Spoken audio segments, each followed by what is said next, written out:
तुम मेरे साथ चलोगी? मैं चल तो पड़ूंगी महाराज। अगर ये मुझे त्याग दे तो मैं आपके साथ चली जाऊंगी। महाराज, मैं एक पतिव्रता औरत हूँ। ये अगर उस तालाब के पास जाकर पानी को साक्षी मानकर कह दे कि मैंने तुम्हें त्याग दिया तो मैं तुरंत आपके साथ चल पड़ूंगी। यह सुनकर राजा बहुत प्रसन्न हुआ। उसे लगा कि यह औरत तो सचमुच बहुत सच्ची और धर्मनिष्ठ है। महाराज, असल में ये मेरे पति एक जादूगर हैं। अगर ये तालाब में उतर जाएं तो एक हफ्ता वहीं रह सकते हैं। ये मुझे डायन कह रहे हैं, जबकि असली जादूगर तो यही है। क्यों? सच बताओ, क्या तुम सच में जादूगर हो? नहीं महाराज, मैं कोई जादूगर नहीं हूँ। ये झूठ बोल रही है। ये ही डायन है।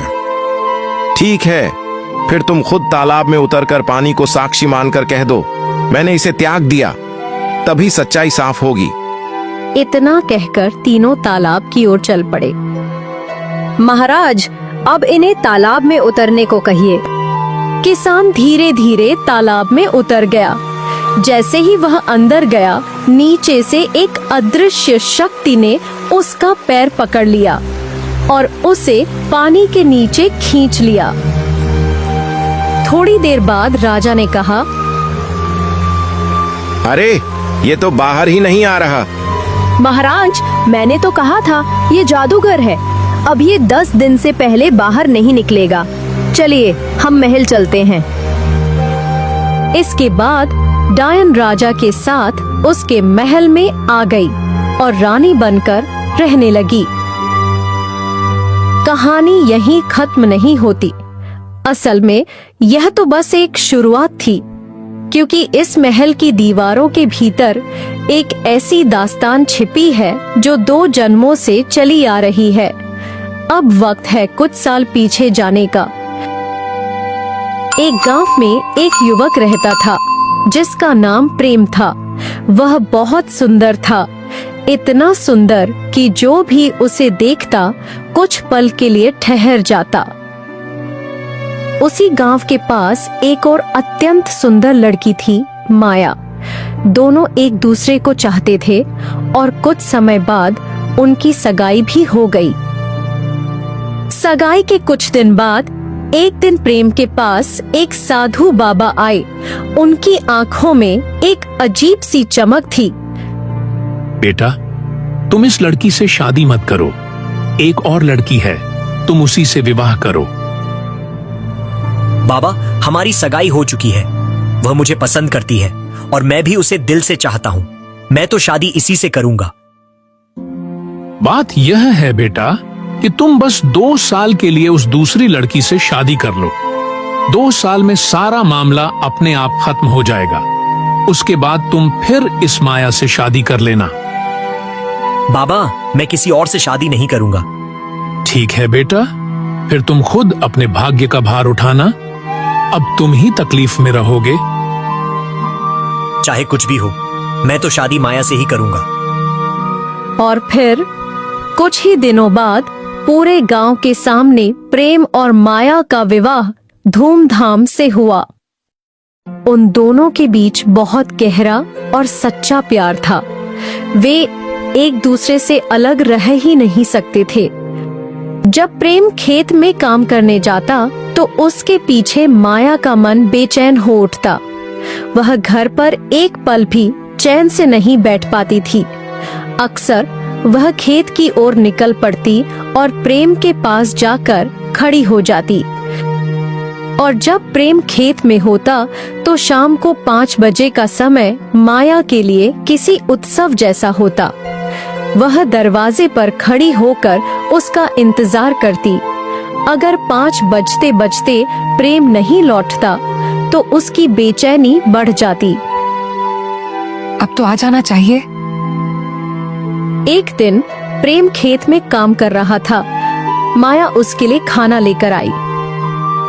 इसी बीच वहां से एक चोर गुजरा जो किसी राजमहल से चोरी करके भागा था। थका हुआ था, प्यासा था। वह खेत के पास रुका और पानी मांगने लगा। प्रेम ने बिना सोचे उसे पानी पिलाया।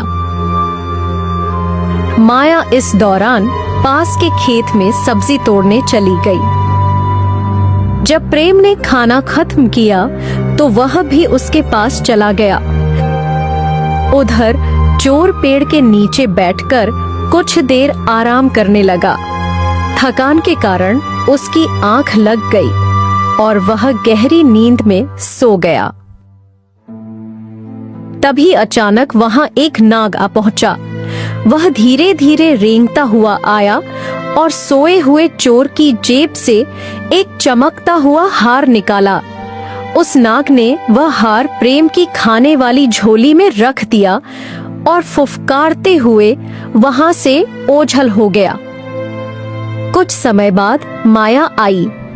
उसने रोटी वाले बर्तन की झोली उठाई और अपने घर लौट गई। इधर चोर भी उठकर वहां से चला गया। थोड़ी देर बाद राजा के सिपाही वहां आ पहुंचे। किसी ने उन्हें बताया था कि एक चोर को हमने यहीं इस खेत के पास देखा था। ए सुनो, यहाँ कोई चोर आया था क्या? हाँ, आया तो था एक आदमी। मैंने उसे पानी भी पिलाया था, पर मुझे नहीं पता वो चोर था या कोई और। वो तो यहीं से इस तरफ चला गया था। हमें तो बताया गया है कि वो तेरे साथ बैठा था। कहीं तुम दोनों ने मिलकर चोरी तो नहीं की? इस चोरी में तेरा भी हिस्सा जरूर होगा। नहीं मालिक, मेरा उस चोर से कोई लेना देना नहीं। मैं तो बस खेत में काम कर रहा था। वो तो खुद आया था पानी मांगने। पर सिपाहियों ने उसकी एक न सुनी। उन्होंने प्रेम को पकड़ लिया और उसके घर की ओर चल पड़े। जब सिपाही घर पहुंचे और तलाशी लेने लगे तो बाहर ही वही झोली पड़ी थी जिसमें माया खाना रख कर लाई थी। सिपाहियों ने झोली उठाई और जैसे ही उसे खोला, अंदर से वही चमचमाता हुआ हार निकल आया। क्या कहा था तुमने कि तेरा उस चोर से कोई संबंध नहीं? तो फिर ये हार तेरे घर कैसे पहुंचा?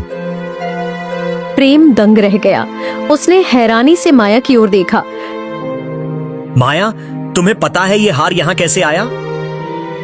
नहीं जी, मुझे तो कुछ नहीं पता।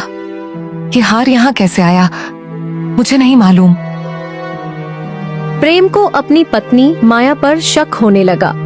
उसके मन में विचार आया कि शायद यह उसी रास्ते से आई है जहाँ से पीछे पीछे चोर गया था। उसे लगा, हो ना हो इसने चोर से वह हार लिया है, क्योंकि कुछ दिन पहले तो यह मुझसे ऐसा ही हार मांग रही थी। इसके बाद सिपाही प्रेम को पकड़कर राजमहल ले गए और जेल में डाल दिया। जब तुम अपने साथी का नाम बताओगे और बाकी चोरी का माल मिल जाएगा, तभी तुम्हें छोड़ा जाएगा। उधर प्रेम की पत्नी माया का बुरा हाल हो गया। वह जो अपने पति के बिना एक पल भी नहीं रह पाती थी, अब उसके बिना पूरी रात काटनी पड़ी। न उसने कुछ खाया न कुछ बोला, बस सिसकती रही। किसी तरह रात बीती, दूसरा दिन आया, पर अब माया की हालत और भी बिगड़ चुकी थी।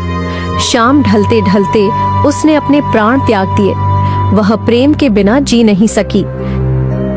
अगले दिन असली चोर पकड़ लिया गया। जब उसे जेल लाया गया तो उसने सीधे कहा, आप लोगों ने इस बेगुनाह को क्यों पकड़ा है? इसका मेरी चोरी से कोई लेना देना नहीं। सारी चोरी मैंने की थी, अकेले। यह सुनकर सिपाहियों ने प्रेम को छोड़ दिया। जब वह अपने घर पहुंचा और उसे पता चला कि माया अब इस दुनिया में नहीं रही, तो वह भीतर तक टूट गया। उस रात के बाद जब भी प्रेम सोने लगता, उसे लगता कोई लड़की उसके आसपास घूम रही है। पायल की झंकार, चूड़ियों की खनक वह देखता, पर वहां कोई नहीं होता। धीरे धीरे वह उस रहस्यमयी आवाज का आदी हो गया। प्रेम की हालत देखकर उसके रिश्तेदार चिंता में पड़ गए। वे बोले, ये तो गुमसुम हो गया है, इसकी कहीं और शादी कर देनी चाहिए। ऐसा कहते ही उसके घर के अंदर मौजूद रिश्तेदारों को भी क्षण क्षण की आवाज सुनाई देने लगी। प्रेम का एक दूर का दोस्त था। जब उसे खबर मिली कि प्रेम की पत्नी माया अब इस दुनिया में नहीं रही और प्रेम गुमसुम रहने लगा है, तो वह तुरंत उससे मिलने चला आया। दोनों ने कुछ देर बातें की और रात होने पर सोने के लिए लेट गए। थोड़ी देर बाद प्रेम का दोस्त देखता है दरवाजे की ओर से हल्की हवा चली और उसी के साथ कोई परछाई धीरे धीरे अंदर आई। वह थी माया। वह प्रेम के पास आकर रुक गई।